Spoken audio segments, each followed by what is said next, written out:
Nós vamos iniciar hoje a leitura guiada, do livro do Timothy Keller, Como Integrar Fé e Trabalho. De forma que nosso cronograma será o seguinte: toda primeira sexta-feira do mês, nós estudaremos este livro do Keller. Toda segunda sexta-feira do mês, nós estudaremos Quando Eu Não Desejo Deus. Na terceira sexta-feira do mês, nós faremos unboxing de Mateus. Na última sexta-feira do mês, nós vamos estudar o guia aí de leitura é o Keller, o significado do casamento. De forma que você poderá ler 3 livros paralelamente, ou apenas um ou 2 dos que mais te interessar, não importa. E hoje eu quero iniciar este momento fazendo alguns apontamentos, porque assim, este tema para mim sempre foi muito caro. E eu tenho que lidar com ele constantemente como pastor. Jovens com dúvidas sobre a vocação, sobre trabalho, que profissão escolher, como ser crente no local de trabalho, o que significa ser crente no local de trabalho. E esse livro do Timothy Keller, que foi escrito em coautoria com a Catherine Ausdorff, nós vamos conhecer um pouquinho da história dela daqui a pouquinho. Se você já começou a ler o livro, você já se familiarizou. Se não, você vai conhecer hoje.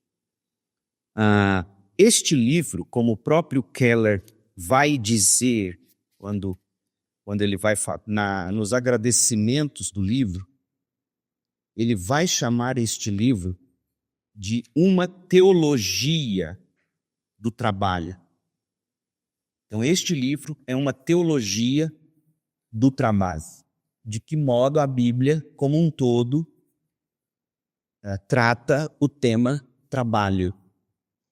Que para nós todos ele é um tema pesado, Trabalho.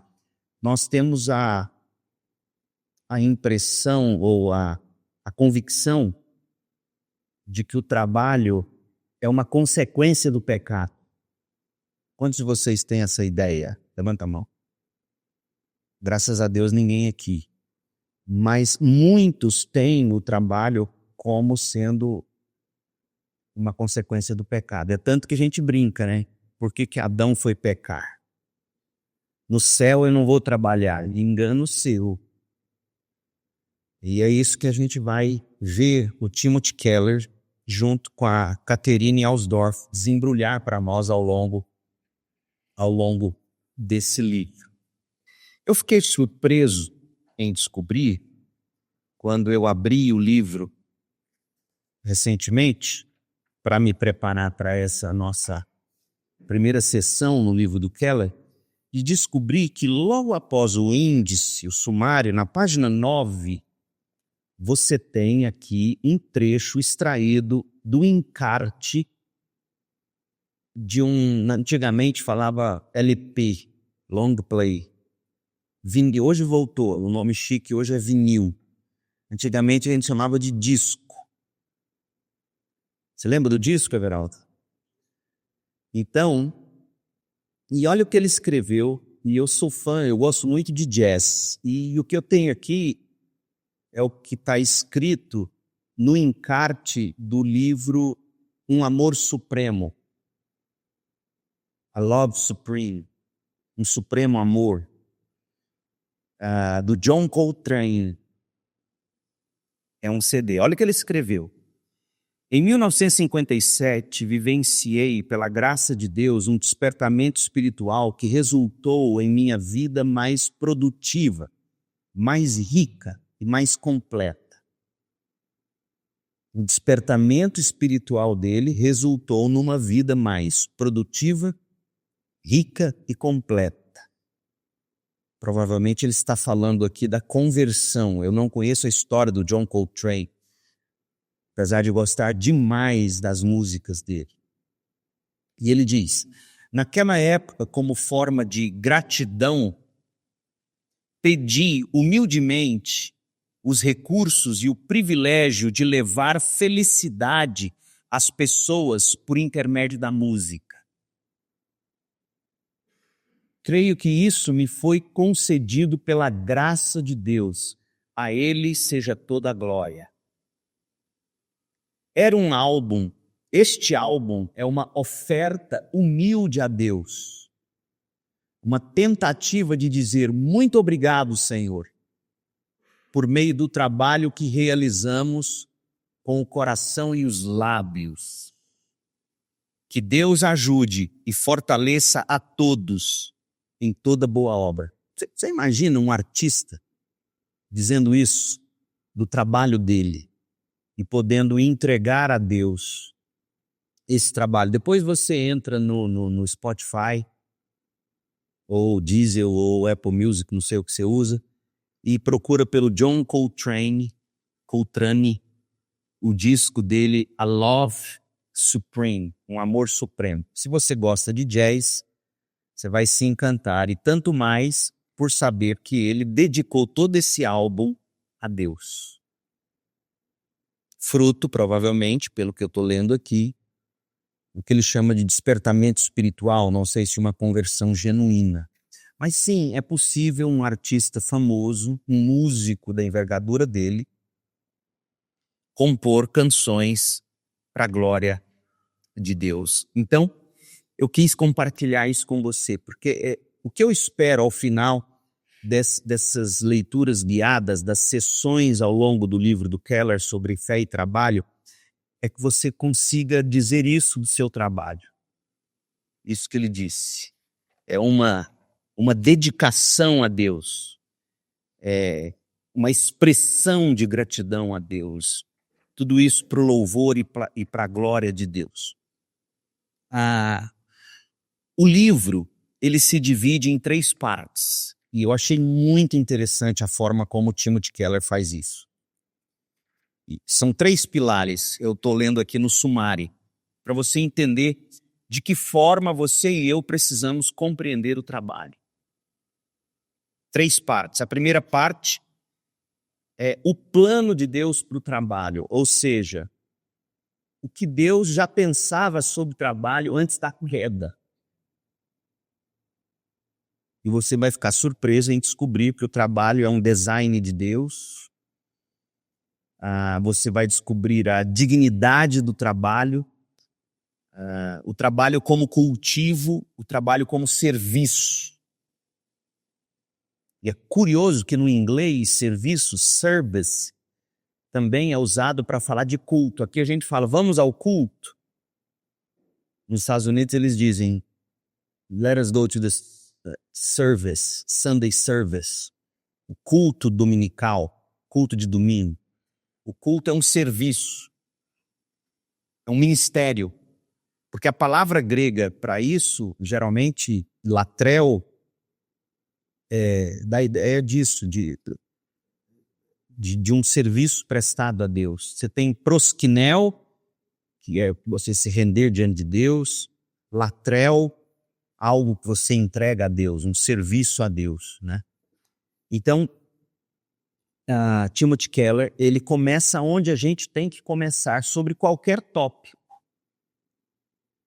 O que Deus idealizou sobre isto antes que o pecado entrasse no mundo. Por exemplo, se fala tanto de sexualidade hoje em dia, né?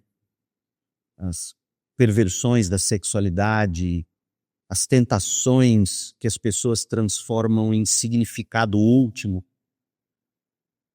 Mas se a gente quiser descobrir o que é a sexualidade, segundo o Criador, você tem que olhar não para o que aconteceu com o homem e a mulher após a queda, nesse sentido. Você tem que olhar para o início, antes da queda.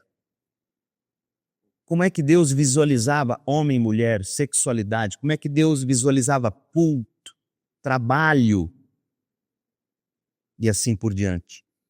Então Keller, primeiro, da página 33 até a 78, a primeira parte do livro, ele vai tratar sobre o plano de Deus para o trabalho.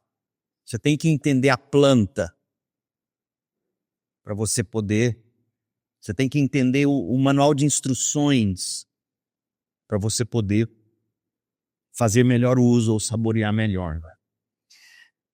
Aí algo aconteceu de muito errado na história, o pecado. O pecado entrou no mundo. Homem e mulher, nossos representantes federais, Adão e Eva. Adão caiu no pecado e com Adão nós caímos. E aí vem as dificuldades com o trabalho.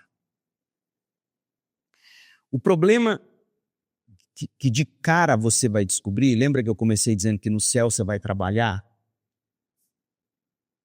E por que o trabalho, por que você acha que trabalho, Fernando? Por que o trabalho, a gente tem o trabalho como algo penoso? Por que é ruim trabalhar? Pensem, por que é ruim trabalhar? Perguntar para a professora, por que é ruim sala de aula às vezes? Acho que ela consegue responder melhor do que a gente. Vou dizer, hã? Não, é desgastante. Ele é desgastante. O que mais desgasta num trabalho? Essa é a pergunta. Esforço. Esforço.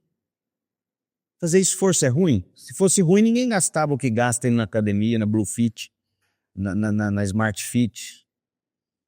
Será que é o esforço? A carga horária. Hã? A carga horária. Carga horária? Olha o sindicalista falando.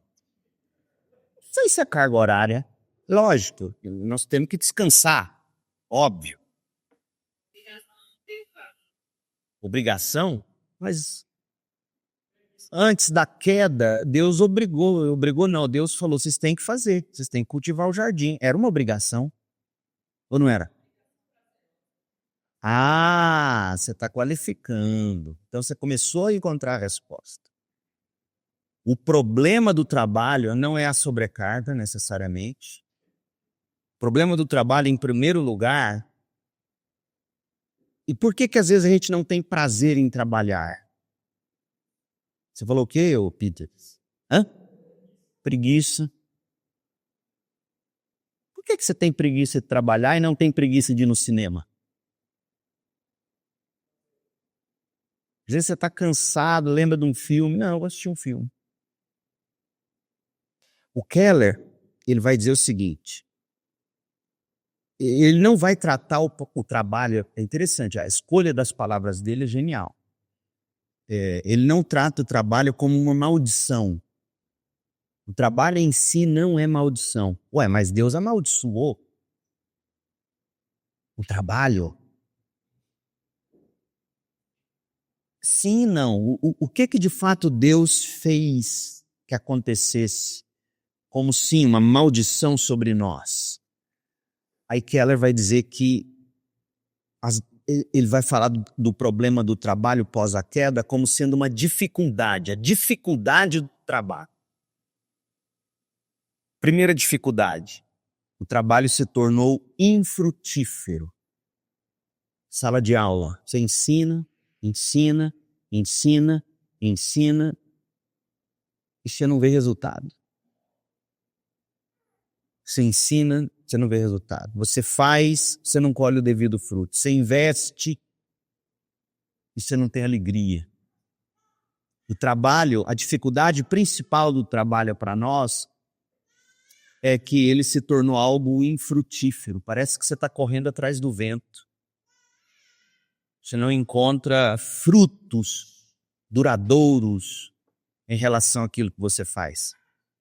Você quer ver uma coisa que super motiva a gente? É você pegar algo onde você tem começo, meio e fim, ver o resultado, como Deus. Deus trabalhou duro, por assim dizer, quando Ele cria o universo, de tudo que há.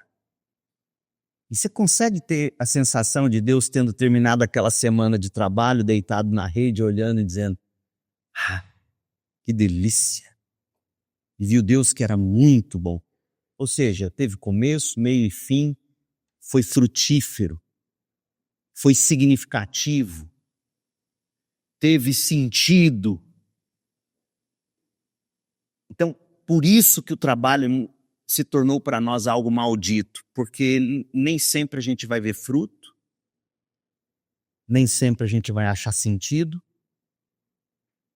Muitas vezes nós vamos trabalhar e não servir.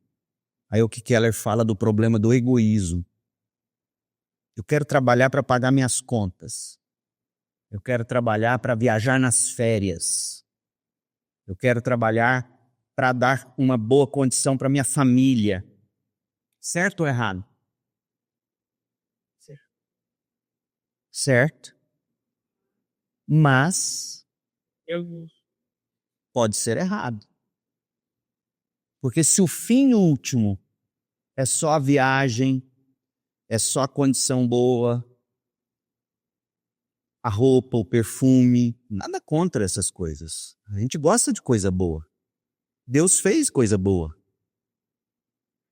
O problema é quando a gente olha para o trabalho apenas como um fim que vai suprir a mim e a minha família e ponto. Quando a gente não pensa no trabalho como um servir ao outro. E foi isso que o pecado fez. A gente não enxerga o trabalho como servir ao outro. Então, quais são as dificuldades com o trabalho que Keller vai inserir com a entrada do pecado no mundo? O trabalho se tornou infrutífero, se tornou sem sentido, se tornou egoísta, nós nos tornamos egoístas e mais, o problema dos ídolos. O trabalho revela os nossos ídolos, não é? E ele vai desenvolver isso muito bem. Poucas pessoas conseguem desenvolver tão bem o tema da idolatria como Keller. E ele vai mostrar como o trabalho revela nossa idolatria. Mas você quer arriscar a dizer de que modo o trabalho revela os ídolos do coração? Trabalhar para o dinheiro. Mas é curioso, pensa no dinheiro. É curioso porque eu nunca vi ninguém debruçado diante de uma estátua de $100. Por que a gente idolatra o dinheiro? Dinheiro hoje tá pra mim. Pelo que o dinheiro pode dar pra gente. Então é mais profundo do que um dinheiro. Por que eu quero dinheiro? Eu quero poder ter controle de tudo. É um ídolo. Não é o ídolo da soberania? Eu quero ter controle, eu quero poder garantir que nada vai sair. Se alguém adoecer, eu vou ter o dinheiro. Às vezes o desejo é até nobre. Eu quero ter dinheiro para que se tiver uma necessidade de saúde, eu tenho dinheiro para comprar o remédio, dinheiro para pagar o tratamento. Não é ruim necessariamente. Mas outras formas como o dinheiro revela ídolo. Possuir coisas para quê? O que próprio prazer? O que possuir coisas? Status. Fulano tem muito dinheiro. Às vezes o cara tem... Sobrevive bem. Mas veja a história aqui, ó. Às vezes o cara tem muito dinheiro, lá no interiorzão, o cara tem uma fazendona enorme. Todo mundo na cidade sabe que ele tem muito dinheiro. Muita terra, muito boi. Mas ele anda um maltrapilho. Geralmente é assim. Ele não vai num restaurante bom, tem dó de gastar o dinheiro, mas ele tem muito. Podia pelar porco com dinheiro. Mas por que ele quer ter tanto se ele não usufrui? Por que, Veraldo? Para os outros olharem para ele e dizer assim, ele tem muito, ele é poderoso. Deixa para a família, mas tem uns que não tá. Eles falam isso. Eles falam que é para deixar para a família. Sim, tem gente nobre, é óbvio. É óbvio que eu... Vamos pensar bem dos ricos, né? Mas geralmente o que acontece é isso. Ele tem muito, ele odeia pensar em perder, mas ele não gasta com ele mesmo. Ele não deixa o filho andar num carro que ele poderia andar, ele não dá uma roupa que poderia dar para a esposa. Mas está lá, muito dinheiro, muito boi, muita terra. Mas o que é que enche o coração dele de prazer se ele não usufrui do dinheiro? Eu tenho. Ou ele dizer, eu não dependo de ninguém. Percebe como é que o dinheiro revela muito mais a idolatria do que a gente consegue imaginar? Leidiane? Estou accepting. Tell me to this that genetic as it was will be the way as it for this Java. Sentir a sei. Keller vai mostrar que o trabalho pode sim revelar muito da nossa idolatria. Então ele vai discutir o plano de Deus, primeira parte, segunda parte, nossas dificuldades com o trabalho. Terceira e última parte, ele vai mostrar como que o trabalho revela nossos ídolos. Isso é muito bom. E a última parte, de que modo o evangelho redime o trabalho. O evangelho e o trabalho. Aí ele vai tratar do novo enredo para o trabalho, à luz do evangelho, o novo conceito de trabalho, à luz do evangelho, a nova direção para o trabalho e o novo poder para o trabalho. E aí ele termina com um epílogo, que é nada mais do que uma orientação para os cristãos sobre como integrar fé e trabalho. E ele vai contar aqui, ele e a autora que escreve com ele, sobre como eles criaram um ministério na igreja Redeemer, em Nova York, um ministério chamado Ministério de Integração entre Fé e Trabalho. Se você for lá no epílogo, na página 227, você vai ver eles falando que em 2002, na página 231, a Redeemer voltou o foco dela para 5 áreas básicas do ministério lá na cidade de Nova York. Adoração e evangelismo, formação de comunidade. Eu posso ver aqui talvez a ideia de conectar pessoas em comunhão, em comunidades, em grupos menores. Porque numa cidade daquele tamanho, é dificílimo você ter esse núcleo para se conectar, né? Um ministério de misericórdia e justiça, um ministério de plantação de igrejas e, por fim, fé e trabalho. E a pessoa que coordenou ou coordena ainda, não sei se ela ainda coordena, esse ministério foi a Catherine, que é a coautora do livro com ele. Então, é assim que o livro se divide. Agora, quem são esses autores? Eu acho curioso, eu gosto, e bom que aqui, geralmente os livros não fazem isso, mas esse trouxe um pouco mais de detalhes na página 237 sobre quem são os autores. Olha o Timothy Keller, para quem não sabe quem ele é. Ele nasceu e cresceu no estado americano da Pensilvânia. Ele estudou em instituições como Bucknell University e Gordon Conwell, Seminário Teológico Gordon Conwell e Westminster Theological Seminary. Ele foi pastor na cidade de Hopewell, na Virgínia.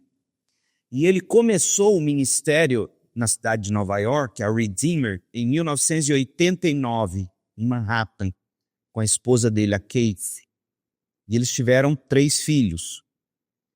A época em que isso foi publicado, a igreja tinha uma frequência de mais de 5.000 membros aos domingos e já tinha ajudado a plantar cerca de 200 igrejas ao redor do mundo. Impressionante. Ele é um autor prolífico, ele foi best-seller várias vezes do New York Times e escreveu A Cruz do Rei, são sermões dele no Evangelho de Marcos. Escreveu O Significado do Casamento, que a gente está estudando. E o livro dele, se você que gosta dessa questão de ação social e tudo mais, o livro dele, muito bom, é o Justiça Generosa. De que forma você pode, de fato, exercer esse dom de ajudar as pessoas. Os livros são publicados pela Vida Nova. Agora, a Catherine Ausdorff, ela trabalhou durante 25 anos na indústria de alta tecnologia. É uma mulher que vem do mercado de trabalho. Ela era analista econômica e ocupou diferentes posições de liderança no mundo corporativo. Após ela ter sido CEO da One Touch Systems, Pensare, duas empresas, a Redeemer, quando montou esse ministério de fé e trabalho, chamou ela para liderar esse ministério, né? Recrutou ela para liderar esse braço da igreja que seria voltado ao mercado de trabalho. E isso numa cidade como Nova York é absolutamente fenomenal, porque nos Estados Unidos muitos vão para lá, fenômeno de se ir para aquela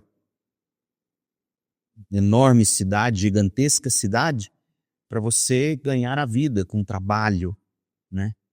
E aí eles criaram o Centro para a Fé e Trabalho, que na época atendia mais de 2.000 pessoas por ano. E ela já tinha sido membro do conselho diretor do Movimento de Artes Internacional e outras coisas mais. Então, é uma mulher que foi salva pelo Evangelho, já era trabalhadora, e então ela é discipulada pelo Keller e a igreja. Nós vamos aprender um pouquinho mais disso, lendo agora aqui o prefácio. E hoje eu vou me deter apenas no prefácio, porque eu quero dar para vocês um gostinho do que é esse livro e do valor desse livro para vocês, jovens. Esse livro não é um livro como um romance, Senhor dos Anéis, Hobbit, Jane Austen. Isso aqui é uma cartilha, isso aqui é uma teologia. Esse aqui é um livro para você ruminar. Tanto que o que eu fiz? Eu sentei com o caderno na mão, lapiseira, o livro, fui lendo, circulando, escrevendo, anotando os insights que eu queria compartilhar com vocês, porque isso é um livro para você ir com doses mesmo, e meditando. Se você fizer nesse sentido essa leitura meditativa, anotativa, botando seus insights, eu duvido que você chegue ao final desse livro sem saber como usar seus talentos, seu serviço no mercado de trabalho. Pode ser que você não seja rico, mas você vai ser muito bem realizado. Porque é uma abordagem bíblica muito sóbria, né? Então, eu falei para vocês do Keller, mas eu quero mostrar para vocês o seguinte, o Keller, ele vai dizer aqui nos agradecimentos, na página 11, ele vai dizer o seguinte: tenho de reconhecer o impacto que 2 amigos tiveram na compreensão que tenho do assunto deste livro. Keller é um pastor e ele escreve sobre fé e trabalho. E ele está dizendo, eu achei interessante como ele chamou esses 2 amigos aqui no livro. Ele diz assim, Mike e Don são cristãos envolvidos com o mundo corporativo que, a meu ver, aliam a fé evangélica ao trabalho diário por meio de uma integração fiel e repleta de contentamento. Ele enxergou isso neles. Não só a fidelidade entre a fé e o trabalho, mas o contentamento. Não é gostoso você ver alguém contente com o que faz? Keller viu isso neles. Minha tarefa é expor as Escrituras e fazer discípulos. Mas sem o exemplo de Mike e Don, e sua habilidade, ouça, em me discipular, eu não teria entendido tão bem muito do que a Bíblia ensina sobre o trabalho. Ele está dizendo que ele foi discipulado por 2 grandes homens de negócios, homens crentes, que apresentaram para ele a visão bíblica de como integrar fé e trabalho. Isso me ensinou muito, ensina para você. Um pastor que vive de pregar e fazer discípulo, ele entendeu que os discípulos de Jesus precisam trabalhar. Todos somos chamados a trabalhar.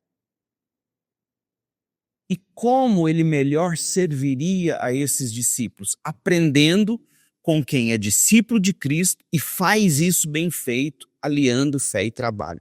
Então ele foi aprender neles.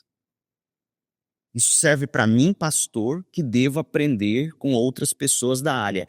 Mas serve de outras áreas. Mas serve para você em qualquer área de trabalho. Geralmente você se contenta em estudar e conhecer apenas aquilo que diz estritamente respeito ao que você faz. Esse é um péssimo profissional. O bom profissional é discipulado por outros profissionais de outras áreas. Você se enriquece. Por exemplo, vou te dizer uma coisa aqui, jovem em busca de mercado de trabalho. Você quer ser médico.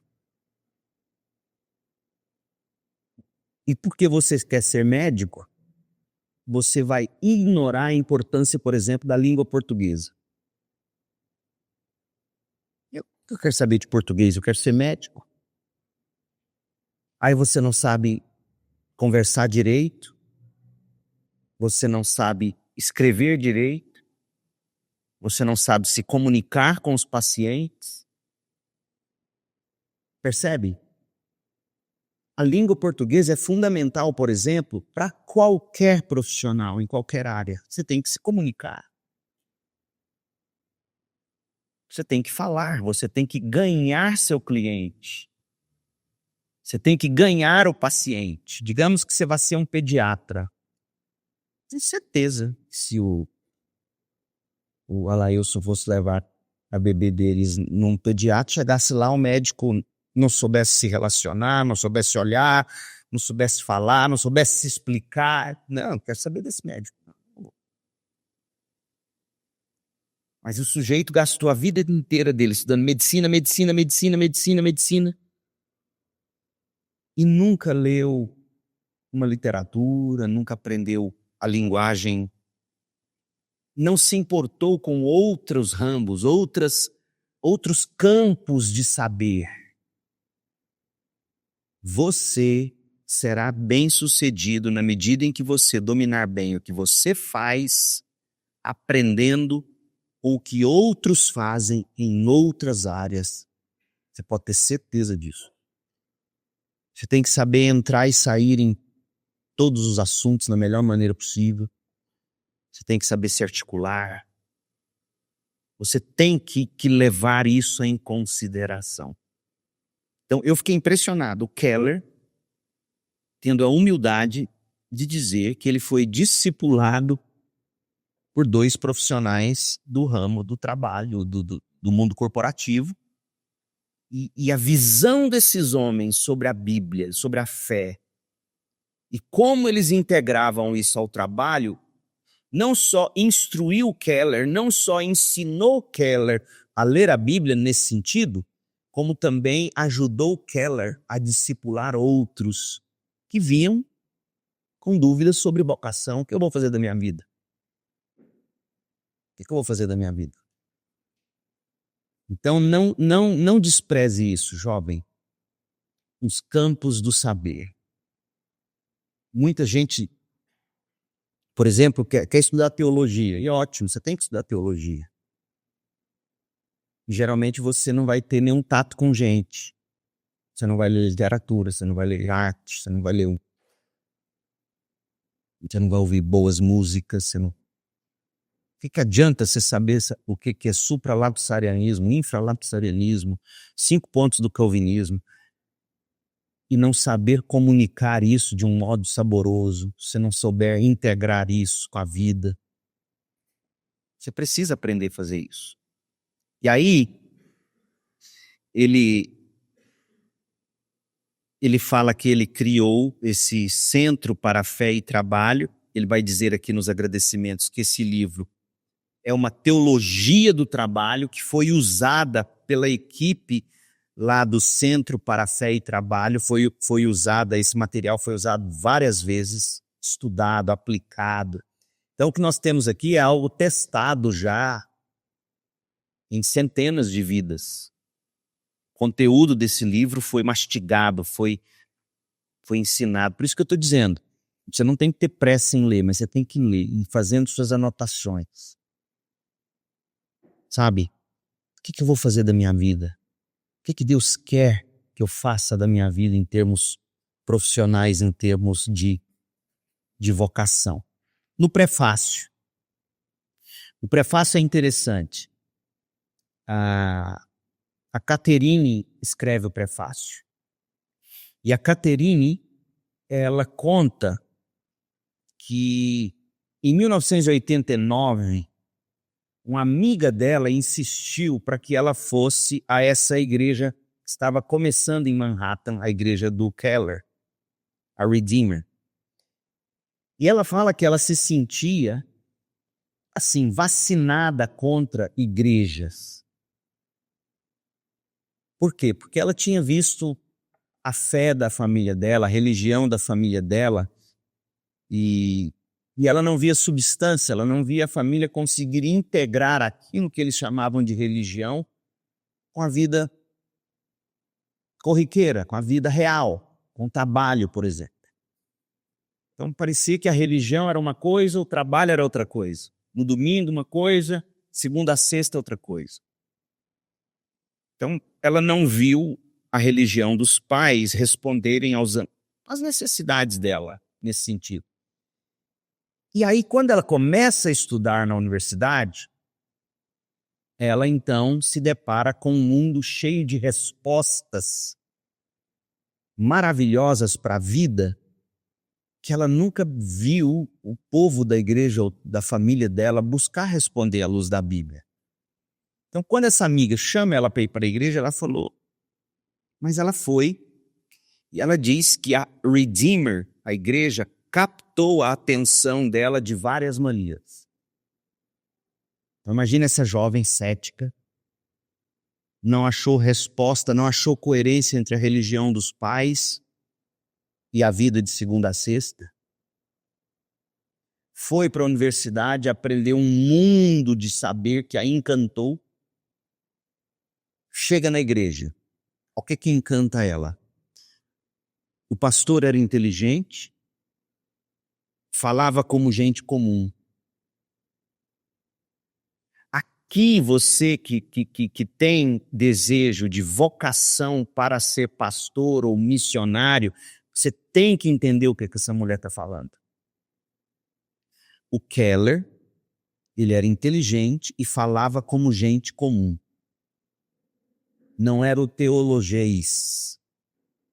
Falava com sabedoria, mas falava de um jeito que as pessoas compreendiam. E quem conhece o Keller, quem já leu o Keller, sabe que é porque ele era um homem que não lia apenas os compêndios de teologia sistemática, ele lia tudo. Literatura. Por exemplo, a trilogia O Senhor dos Anéis, ele dizia que ele lia pelo menos uma vez por ano. Então ela ficou encantada com o que ela viu.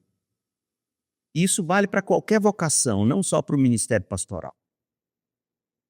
Você tem que ser inteligente com o que você faz, para aquilo que Deus te chamou para fazer. É aí que o profissional se destaca. A inteligência com senso comum, falando como gente comum. Falar com propriedade não é sinônimo de falar difícil. A pessoa sabe, pessoa inteligente, mas ela sabe articular de um modo que todo mundo entende. E cativa. Então isso impressionou essa mulher inteligente. Vocês lendo a história dela, vocês vão ver que ela é inteligente. Outra coisa, esse pastor inteligente que falava como gente comum, parecia levar a Bíblia muito a sério.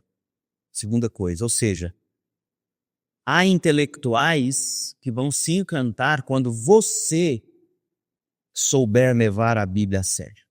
Então você não precisa ter medo de dizer que você crê na Bíblia. Keller não tinha medo de dizer isso no meio de Manhattan. E terceira coisa, o Keller buscava aplicar a Bíblia a aspectos da vida que eram importantes para ela, como trabalho. Então, aplicabilidade. Então, ela sim se encantou com essa igreja. E alguns anos depois, ela tomou a decisão de abraçar a fé. Aí ela entrou em crise. E é aqui que muitos vocacionados que chegam para mim, eu vejo eles em crise e eu procuro tentar ajudar a discernir. Porque ela percebeu o seguinte, ela teve medo. Quando ela encontrou a igreja, ela falou, eu tenho medo. Medo de que esse compromisso dela com Cristo fosse matar as ambições profissionais dela e o desejo de desfrutar de regalias materiais. Como se 2 dos irmãos dela tinham se tornado missionários, entre aspas, ela diz, chamados a ser missionários em outros países. Ela falou, eu estou séria no meu compromisso, eu quero servir Deus, mas eu não quero ser como os meus irmãos, chamados para outros países. Um dos irmãos dela tinha sido missionário na África, onde não tinha água encanada, não tinha eletricidade. Aí ela pensou, se eu estou decidida mesmo a colocar Deus em primeiro lugar, eu vou ter que aceitar esse chamado de Deus para servi-lo onde quer que for. E ela ficou com medo. Ela falou, não, eu tenho uma vocação, mas eu acho que não é para ser missionária. Porque não é assim que a maioria das igrejas e dos pregadores faz você sentir. Que chamado é só para ir para a África. Impressionante. Aí ela falou, não, e de fato Deus me chamou. Deus me chamou sim. Algumas semanas após minha decisão, fiquei perplexa com a doença repentina que acometeu meu chefe, o diretor executivo, o CEO da empresa. E o pedido que ele fez para que eu o substituísse à frente dos negócios. Em vista das circunstâncias, entendi que a vontade de Deus era que eu fizesse minha parte, não no terceiro mundo, não na África, mas sim no mundo dos negócios. O chamado dela para o mundo dos negócios. E aí, na década seguinte, ela exerceu liderança executiva em várias empresas de tecnologia, na cidade de Nova York, na Europa, no Vale do Silício, na Califórnia. Em cada trabalho e a cada dia, ela se debatia com o que significava ser chamada para servir a Deus. Você já se sentiu assim? O que é ser chamado para servir a Deus? As pessoas acham que é só ser pastor ou missionário. Aí ela queria saber o que significava ser chamada para servir a Deus como líder no campo empresarial. Porque era aquilo que ela entendia que Deus estava chamando ela para fazer. E aí a Redeemer, a igreja, e o Keller, o pastor sênior, tinha oferecido bons fundamentos bíblicos para ela. E lembra que o Keller tinha sido discipulado por 2 grandes homens do mundo corporativo. Então, ele, discipulado por aqueles homens, foi capaz de discipular essa mulher. E ela entendeu que deveria ser transformada pelo Evangelho de Jesus Cristo, e uma vez transformada pelo Evangelho de Jesus Cristo, ser usada por Deus nos relacionamentos dela, quem sabe até saber ser diferente, uma pessoa diferente na maneira de gerenciar as empresas. Mas ela falou, não é só esse o meu chamado. Porque quando você pensa assim, Deus me chamou para o mundo dos negócios, aí você vai pensar o quê? Eu sou transformada ou transformado pelo Evangelho, eu tenho que ser usado por Deus nos meus relacionamentos ali no mercado de trabalho. Sim, mas não é só isso. Outra coisa, você tem que ser diferente na maneira como, se você é gerente de uma empresa, é óbvio que como crente você tem que ser diferente para melhor como gerente de uma empresa, mas não é só isso, servir a Deus. E geralmente o que a gente aprende nas igrejas é que servir a Deus no trabalho é só isso. É o quê? É saber usar os relacionamentos para pregar o Evangelho, é ser diferenciado positivamente e pegar 10% do que você ganha e dar de dízimo. Você servir a Deus. É também, mas não é só isso. E eu tenho certeza que por talvez pensar que é só isso, seja tão frustrante para você trabalhar. Servir a Deus é só isso. Eu dar testemunho, eu ser bom gerente, bom trabalhador, bom médico, ter dinheiro para dizimar, para ofertar, para ajudar alguém. Será que é só isso? E ela descobriu que não. Ela descobriu que não. Ela diz assim, os exemplos eram poucos e ela descobriu que a maneira de trabalhar é o que tem que mudar. Ela disse assim, ó, um diretor executivo me disse, olha como é que esse diretor executivo achou que era a forma dele servir Deus. Olha o que ele disse para ela. Um diretor executivo me disse que deixava uma Bíblia em cima da escrivaninha do trabalho. E que de vez em quando alguém perguntava o motivo. Aí eles testemunhavam. Isso é servir a Deus, deixar a Bíblia em cima da mesa do trabalho. O que é essa Bíblia aí? Eu sou crente. Só isso. Outro costumava orar pelos negócios e a empresa estava indo de vento em polpa. É isso que é ser um empresário crente. Eu oro e Deus faz esse negócio prosperar. É isso que é servir a Deus. Para muitos, o trabalho era o meio principal de ganharem muito dinheiro que seria destinado a instituições de caridade, organizações de sua preferência. E aí ela resolveu perguntar a pastores. Ela cansou de perguntar para os amigos crentes, empresários. Um deixava a Bíblia ali, o outro dizia que ele tinha que ganhar dinheiro para ele poder ajudar as instituições financeiras. É assim que eu sirvo a Deus. O outro orava pelos negócios e via prosperar. Ela falou, não, chega, vou perguntar aos pastores. Ela perguntou a pastores e empresários de que modo a fé se relacionava ao trabalho que exerciam. E geralmente a resposta era que a missão principal, se não única, do crente no ambiente do trabalho é evangelizar os colegas. Não é só isso. Não é só isso. Contudo, a maioria dos empresários se apressava em esclarecer que evangelismo não era um de seus dons. Entendeu o que ela está dizendo? Os pastores ensinam que servir a Deus é você evangelizar no trabalho. Só isso. Mas aí você pergunta para os empresários, por exemplo, eu não tenho o dom de evangelizar. Opa, então você não está servindo a Deus. Olha a crise. Porque às vezes você não tem o dom de evangelizar. Aí você pensa, então eu não estou servindo a Deus. Contudo, Aí ela diz assim, nenhuma das respostas abordava a questão de como a fé deveria influenciar a maneira do cristão trabalhar. É aí que está o negócio. A maneira como você trabalha é que deve mudar. E esse livro vai ser todo sobre isso. A maneira como você pode ou deve, como cristão, trabalhar. É o que vai fazer toda a diferença. Isso se aplica para o ministério pastoral.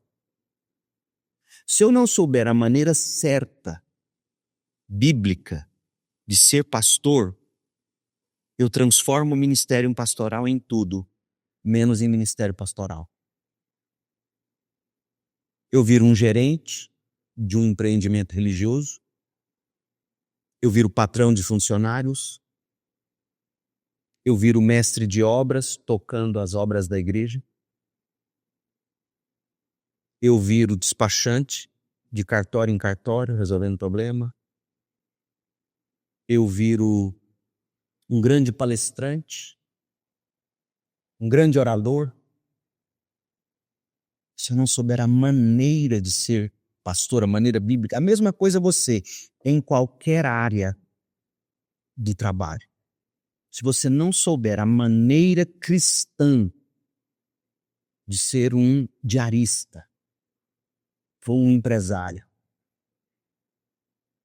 é sobre essa maneira cristã de ser um professor, um advogado, um fisioterapeuta, um nutricionista, e deu o nome.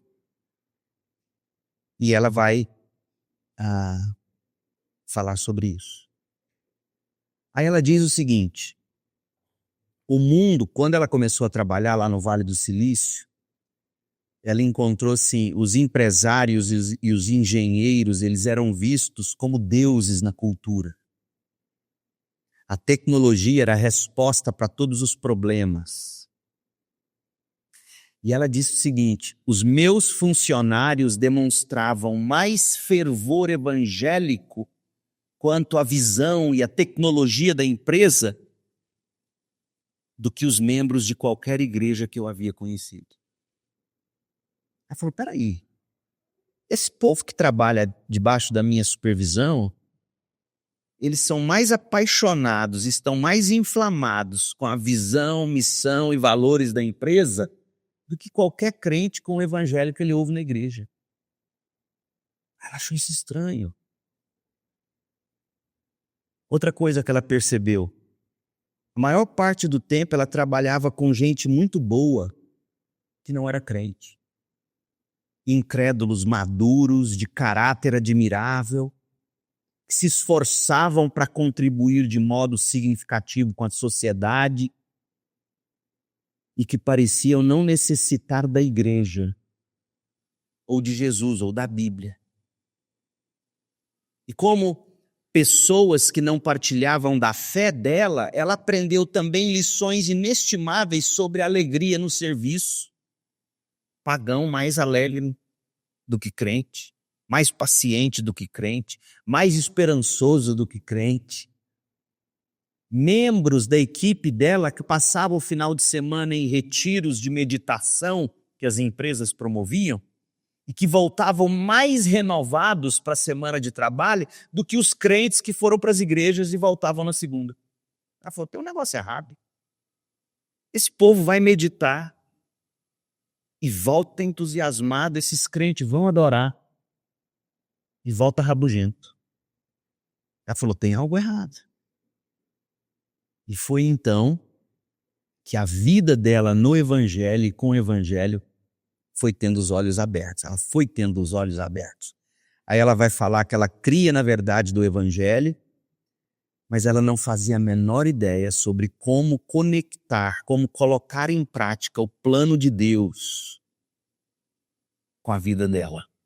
Então, por isso que você precisa desse livro, porque eu fiz questão de me delongar aqui, porque eu sei que essas são as suas questões. Ou não são?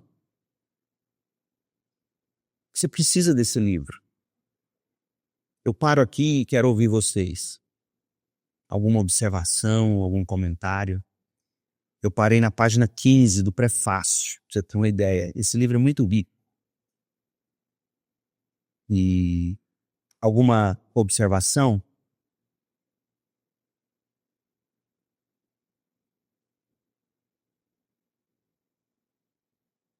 Então deixa eu terminar o prefácio. Não que terminar, tá longe de terminar. No próximo encontro eu volto e a gente caminha. Tá certo? Empolgaram com o livro ou não? Espero que sim.